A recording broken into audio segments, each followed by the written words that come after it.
Hey, what's up, guys? It's Drew, blacksmithing. Welcome back. I'm a little sick, so you can tell my voice is kind of messed up. Today's video was supposed to be completing the gas forge. Unfortunately, through my searching, I ordered the wrong stuff. I was trying to order a castable refractory, and what I got was an additive for hardening the refractory. Not what I need. So I got to send it back and reorder. So we're not gonna do the forge today, and I'm kind of bummed. I really wanted to get that done. I waited a while, waited for all the packages to show up. So instead, we're gonna fire up the charcoal forge, and I think I'm gonna make some blacksmith tongs because I need some. And with the tools I got, that's what I can do. So that's what we're gonna do. Hope you enjoy, and let's get started. Okay, so like I said, we're going to be making blacksmith tongs today. Again, I'm sorry for my voice. The tongs we're going to make out of this rebar, I just got to straighten it. It's a little bent, but we're going to cut that in half, and this is going to be our tongs. I also have to make a steel pin to hold the tongs together. I got this scrap here of I think it was 1080. That I'm just going to take this little piece here, round it up. That's going to be the tongs there, but I got to make the hole. So there's a tool that blacksmiths use called a punch. So I'm going to make a punch, and I'm going to make it out of this. This is just old chisel. It's tool steel, so it'll be good. I just got to harden it. I'm not going to do that in oil. What I'm going to do is just dip that in some water. So that's that. So let's fire up the forge, and while it's heating up, cut the rebar. We're going to start with making the punch. After we make the punch, we're going to make the pin. After we make the pin, we're going to make the tongs. Let's get doing it. So while we got the forge heating up, I'm going to use my propane torch just to heat up the anvil, so this way it's not sucking all the heat out of my voice is killing me, I'm sorry, out of the different metals that I'm going to be working with today. So if I warm the anvil up, I can get longer heat on the metal, not have to throw it back in the fire so much. And yeah, so just that, warming up the anvil so it doesn't suck out the heat. Let's watch.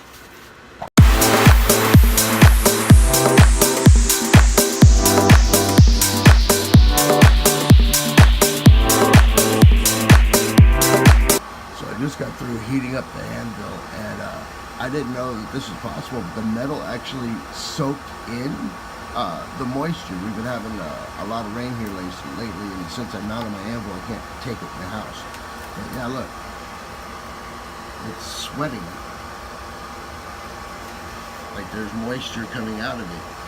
And that's kind of cool. I didn't know metal could do that. Well, every day you learn something new. All right, let's get the first piece of metal in the forge.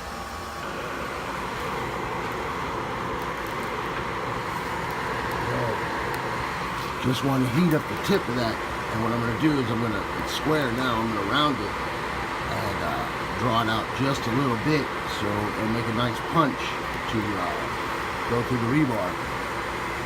So, here we go.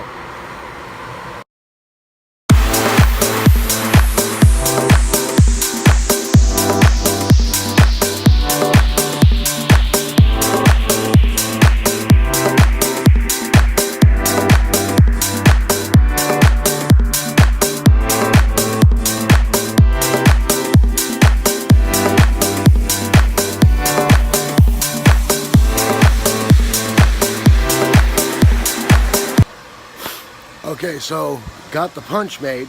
As you see, I rounded it out. That's gonna be the size of the hole that I'm gonna punch through. So that part's done. I just gotta heat treat it. So I'm gonna throw it back in the fire and then quench it, and we'll start on the next piece.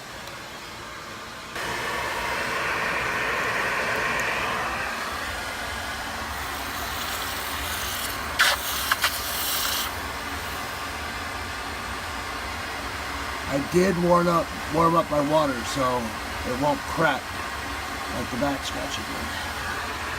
And there we go. It's a punch. Set that cool, get started on the pin.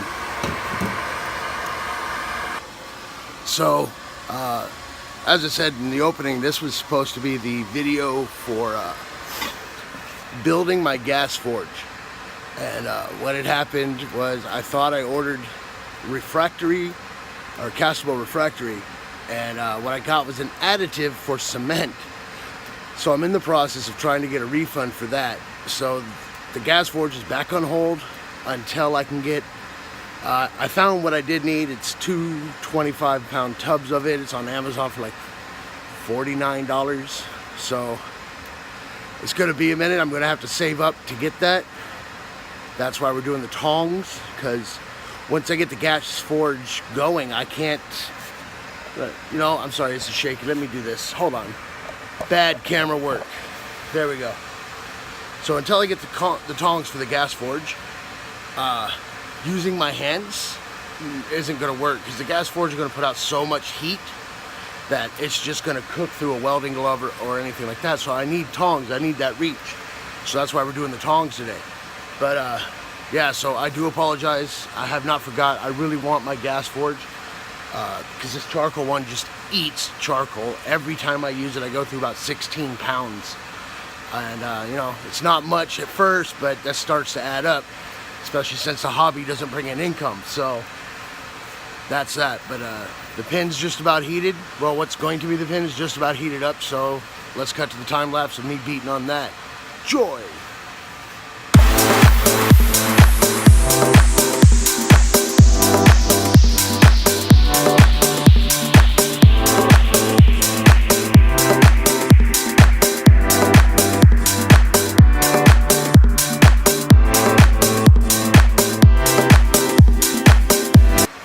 Okay, so the pin's done.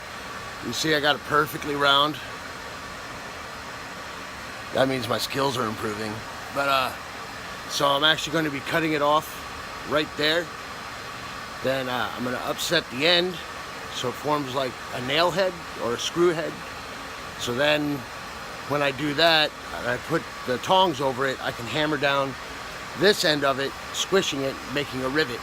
So that's the plan. I got the first piece of he-bar.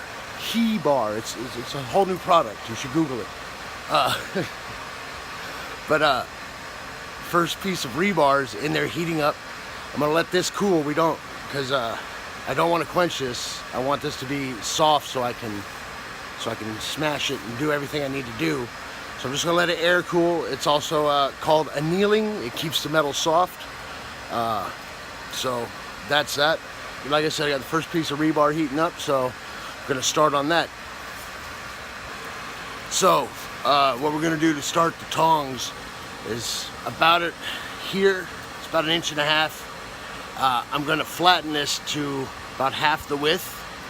Then I'm gonna flip it, and then another 1.5 inches. Flatten this part. This is gonna form the jaw of the tong. This is gonna form the elbow.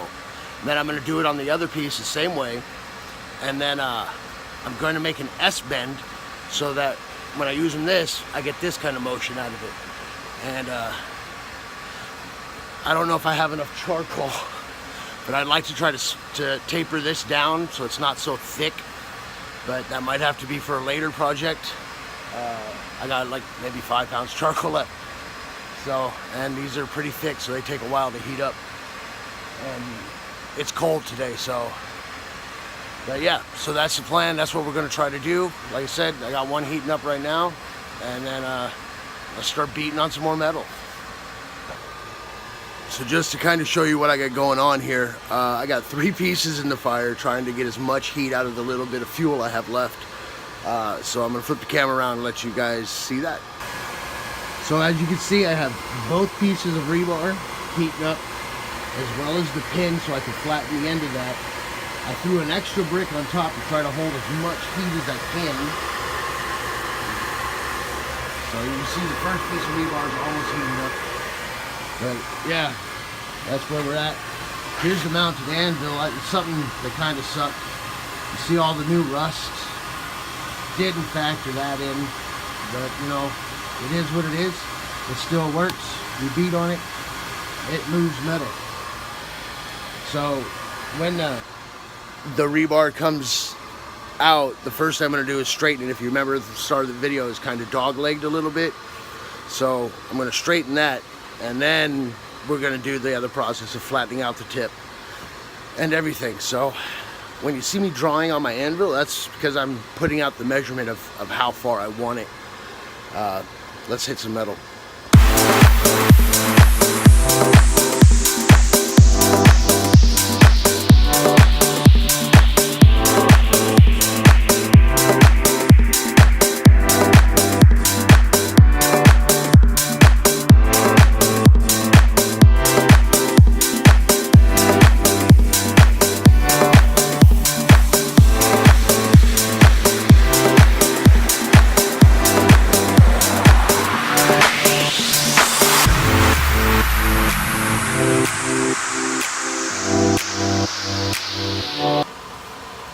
Boy, this rebar's some tough stuff. I'm hitting the holy crap out of it. It doesn't want to move. I think I gotta let it get a little bit hotter, but that's that. I'm gonna go back to doing it.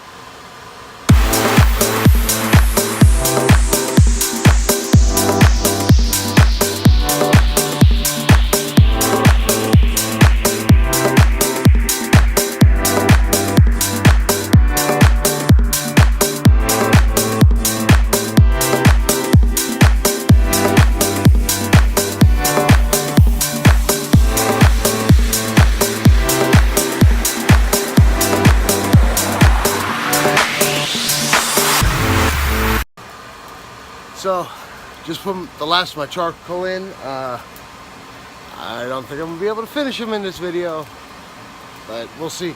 I'm going to take it as far as we can until I'm out of fuel, and then it's going to have to continue in another one. But hope you're enjoying.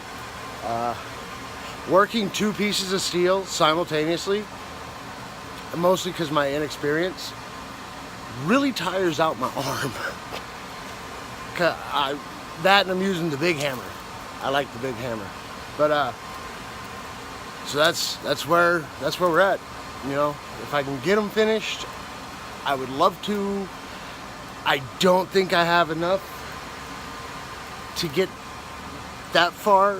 Maybe because I only got to flatten out 2 more inches on the steel. I got the tong part. That's going to be the grab end. That one's done. Now I gotta flatten out the end where the rivet's gonna go through to hold them together. So hopefully I got enough fuel to do that. If I run out of fuel, I'll just have to drill it. And as I've said in a previous video, my drill's hella weak. But I don't have a choice, and then I could use my handheld torch to heat up the pin so I could pin them. So I might be able to finish them, I might not. We'll see. Like I said, this rebar is really tough stuff. The last rebar I worked with wasn't, and when I researched this, I found out it was because you never really know what's in rebar. It could be really good hardenable steel, it could be very soft steel, it could be cast iron, a mix. Whatever this stuff is, this stuff does not want to move. I'm getting into a bright orange. It might not look like that on camera because I am outside, but I'm getting into a bright orange. It's just really tough to move. But hopefully I can get these last 2 bends, or the last 2 flats and the bends in before I'm out of fuel, and then we can just finish them the way I told you. So wish me luck.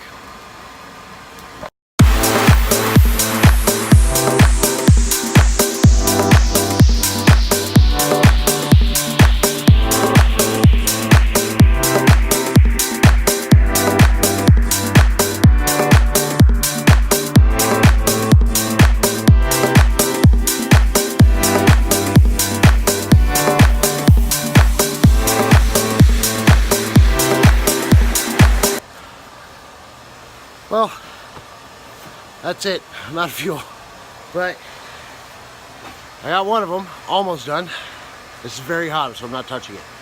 But this is the grab part. You can see, as I said, I got it about half the width of the bar, which is what I wanted.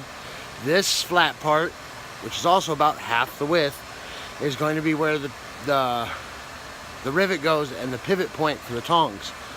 I got no more fuel, so that's going to be it for this episode. As always, thank you, and we'll catch you in the next one. Hope you enjoyed.